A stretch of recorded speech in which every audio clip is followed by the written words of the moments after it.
Check the description for the following discount codes. A brand new entry-level cockpit from the guys at Next Level Racing. £279 here in the UK. It is a tubular construction in design, similar to the GT Amiga Titan, and it has a little splash of white on these upright sections. Here, it comes with a seat, as you can see, and it says it supports wheelbases up to 10 Newton meters. We've got the Thrustmaster direct drive wheel on there in that picture, and we have the Moser stuff attached to it. Here comes with a shifter mount as well. Now, £279 actually puts it cheaper than that Dwangus or Racting cockpit that I reviewed a few weeks ago. The only real difference here, aside from a huge increase in quality when we look at this Next Level Racing one, is that the Dwangus or Racting one had a integrated monitor stand and this one doesn't. But the difference in quality with this, having not even built it, is already night and day. We actually have the seat on runners, so you can slide it backwards and forwards, which is a really nice touch. And this would put this cockpit cheaper than something like the GT Amiga Art as well. And I actually think this is going to be an interesting comparison because this, albeit entry level, has got some nice little touches that I've already noticed. If I just bring you the shifter mount and the wheel deck over, we'll take a peek at the shifter mount first. Typically, on very entry level stuff, the shifter mounts are just a flat plate. They don't tend to have sides folded down at 90 degrees. Well, having these just adds so much extra rigidity, and it's actually then folded over again on the underneath. This adds a ton of rigidity to this plate. And when we look at the wheel deck, similar design. So the metal itself isn't super thick, probably only, what, 1.5 mil, maybe 2 mil. But again, by folding it over these 90 degrees, gives it a fair bit of rigidity. It would have been nice to see these welded from here to here, as opposed to just, well, as opposed to not, because this is, it looks like this is where it's going to sort of bolt to the rig, these fins, you might say, and they are only welded on here and here. But again, it's a £279 entry-level cockpit. We can't be too picky. And I think overall, you know, the actual plate itself is going to be pretty rigid for its application and probably won't have any problem with 10 Newton meters of torque either. So, not the end of the world. Aside from that, there's not really much that comes in the box. This is how it comes. There's really only 3 main pieces. I've literally left it like this just so you can see, but I'm guessing the seat just opens up like that. So let's have a little look, quick look at the seat.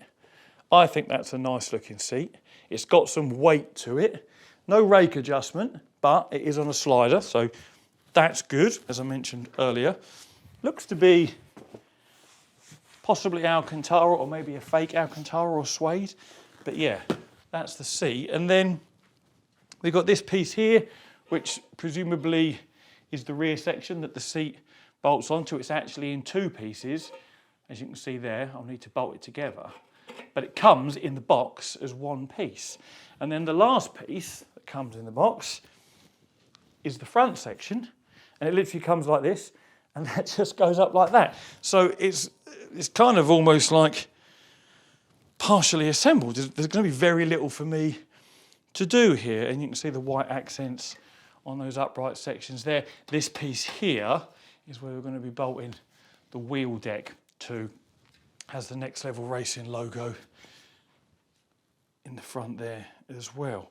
So I'm just going to get it together, which I don't think is going to take very long, maybe a half hour at the most, and then we'll take a close-up walk around. The only other thing we've got here, I think, is some feet in these bags and a little bag of tools. Well, actually, there's instructions as well. As always with Next Level Racing, their instruction manuals are always really nicely done and nicely presented.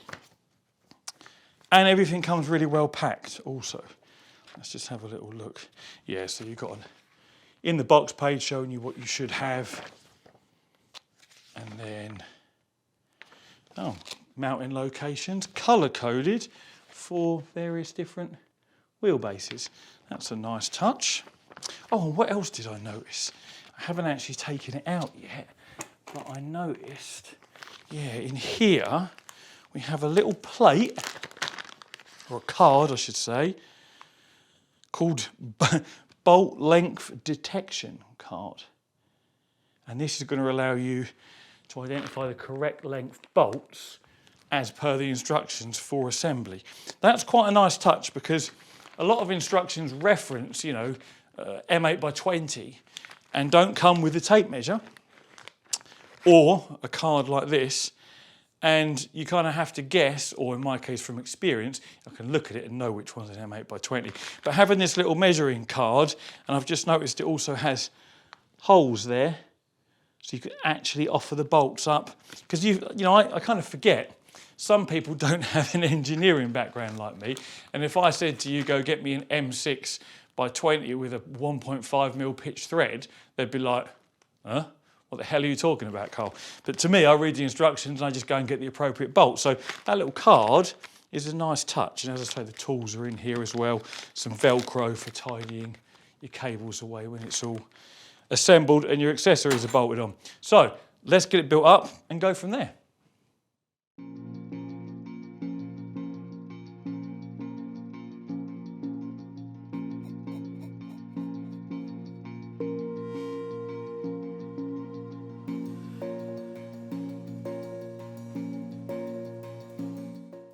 As expected, this took very little time to put together. And speaking of putting it together, I happened to notice on the website, on the page for this Cockpit, going through the features, they have an assembly video guide. So should you be the sort of person that perhaps does struggle a little bit with the more DIY nature of building, you know, a cockpit, there's a video guide here of a chap, also in a pair of shorts.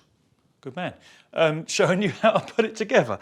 But yeah, it's super simple. Anyway, one thing I will just point out, this is a positive, and it's always the same with Next Level Racing products. The nuts and bolts are always oiled, and if you look at these two little bags here, you can see the oil residue left on the inside of the bags. So make sure you have a couple of wipes to hand when you're assembling this, and make sure you don't accidentally touch, for example, a nice light grey carpet. Oiled nuts and bolts is great because it means they don't rust whilst they're in storage or transit, but of course it will end up on your hands as you put it together. So yes, super simple assembly. Just be aware of the oiled nuts and bolts, which is a positive. I use the included tools as always, and Next Level Racing always includes pretty decent quality tools, nothing slipped or chewed or twisted or distorted, which is sometimes the case with cheaper manufacturers. And again, the same goes for the nuts and bolts. They're good quality. You know, it's one of the reasons they're oiled. They come from whoever supplies them actually cares a little bit about them. And also, every single bolt comes with its own washer. And this is something that I always bitch about when I'm assembling cockpits. Well, not always, but from time to time when it pops into my head, why washers are not included just to protect the surface that you're cinching that bolt up tight against is beyond me. The cost of them is pennies, and it just means it protects your cockpit, and also it increases the diameter of the clamping force and gives you a better, you know, assembly. So nice to see washers, good quality nuts, bolts and washers, oiled, good quality tools, that little card to help you identify your nuts and bolts, beautiful little touch. Anyway, it all went together without issues. Let's grab camera, do a close-up walk around, and I'll take you through the adjustments. Starting at the top as always, this is our seat. It is PU, it says PU leather and suede. So I don't know if that means this is actually suede or if it's PU suede. Is PU suede a thing? Honestly don't know, because polyurethane's plastic, which is what this sort of stuff is here. But we've got a nice texture and design on the seat itself, and I think it looks quite nice. I like the Victory writing in, what is this, silver? Is that silver or white? I think it's white, but it almost looks like it has a flash of silver to it. And we've got the nice white accent here, again, to complement the white we have on those uprights there. In fact, look, there's a little bit of oil from my fingers. I'll have to wipe that off. But yeah, perfect example. Make sure you keep your hands clean. But yeah, so the seat there's no adjustable rake, but it is on a slider, so you can slide it forwards and backwards, which is nice. And then we've got pre-drilled holes here with captive nuts, so you can fit the shifter mount on either side. This is the most solid shifter mount. I'm going to go around and give you a close-up. Most solid shifter mount I've seen on a cockpit of this price point.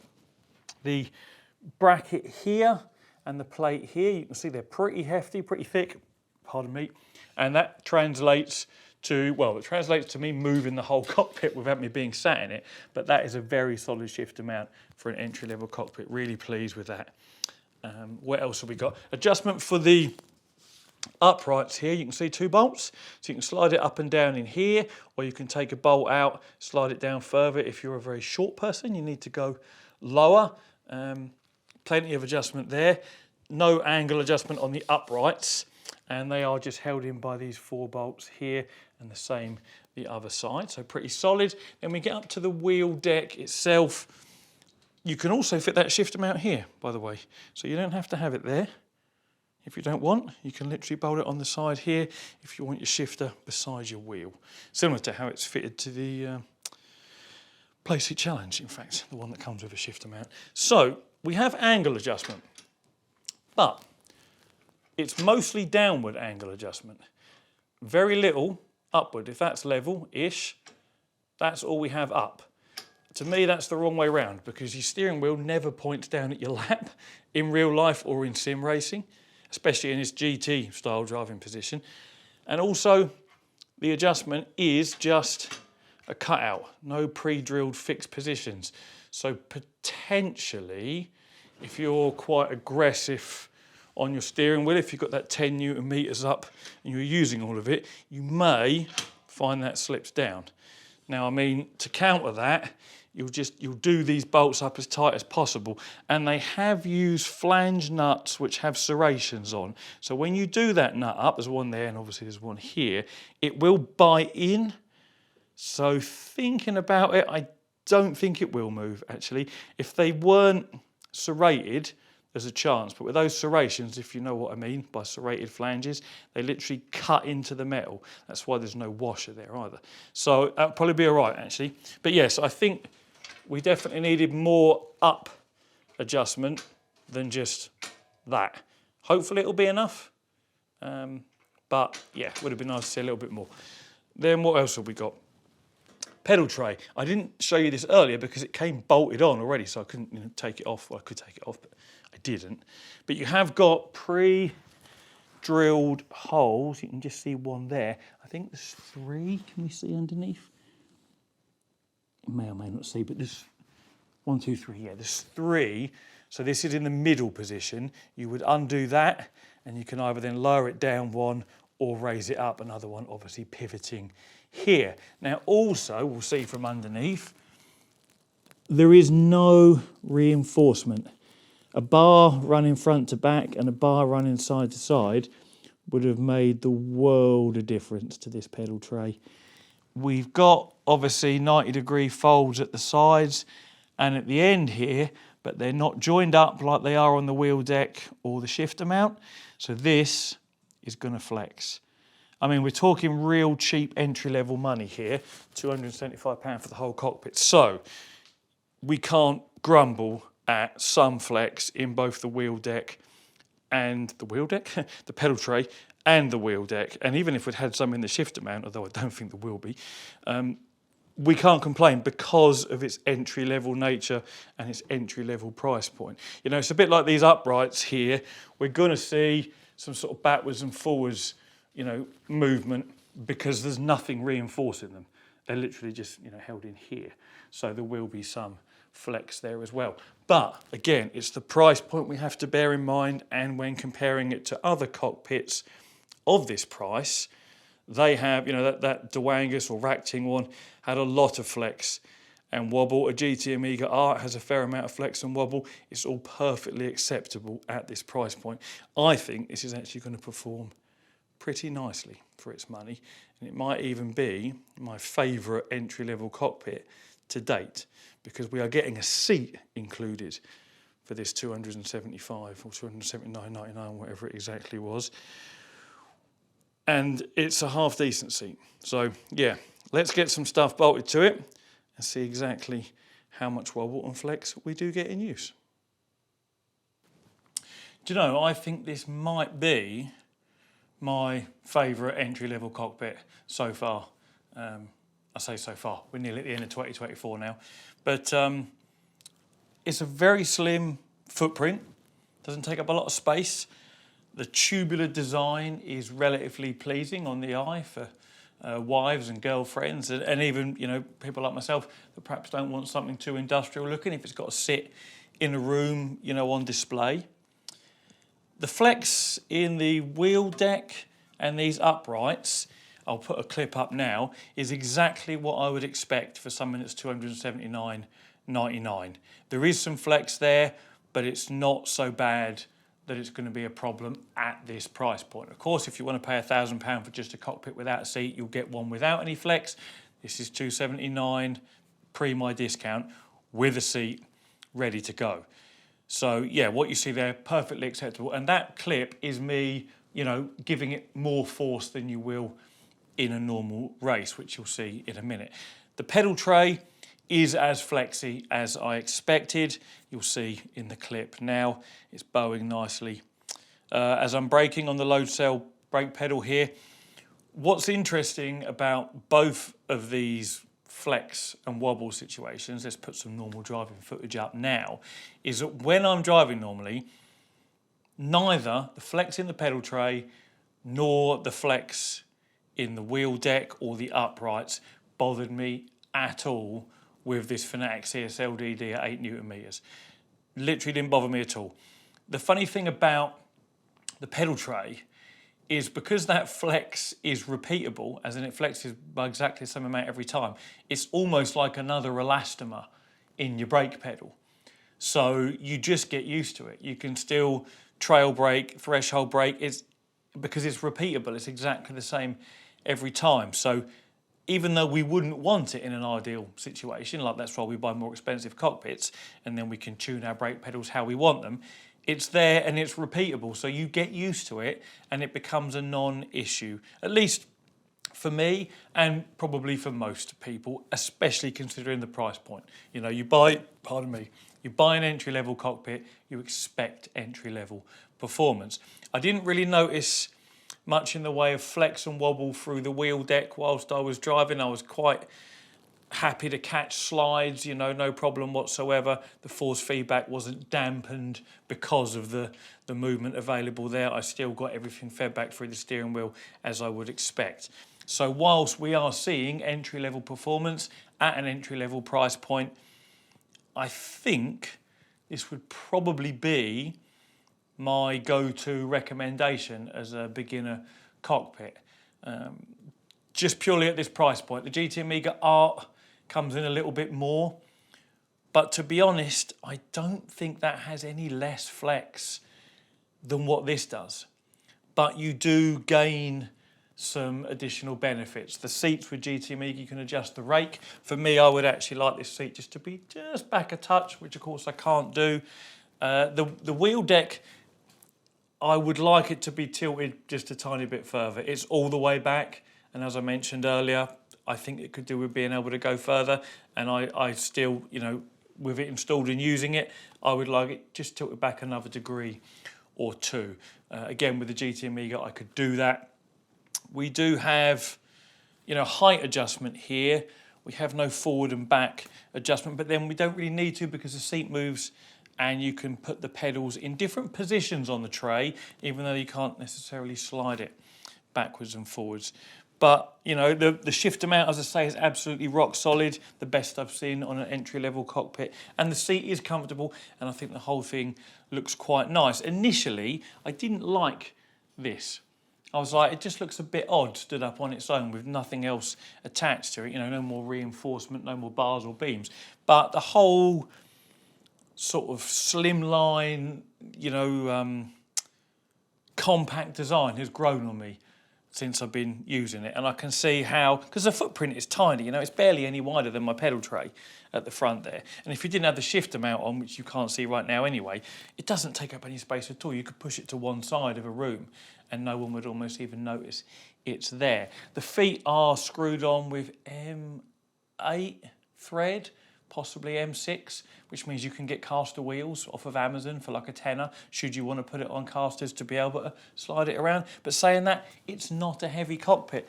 Even with sim racing gear on, if you wanted to move it about, it don't weigh much, because you're not going to be putting stupidly heavy wheelbases and pedals on anyway. So I actually think this is a big win for Next Level Racing, and it's probably going to be my recommendation as a go-to entry-level cockpit for under £300, £279.99 specifically. Again, I have a discounted link in the description, because the direct comparison to this would be that Racting Dewangus cockpit.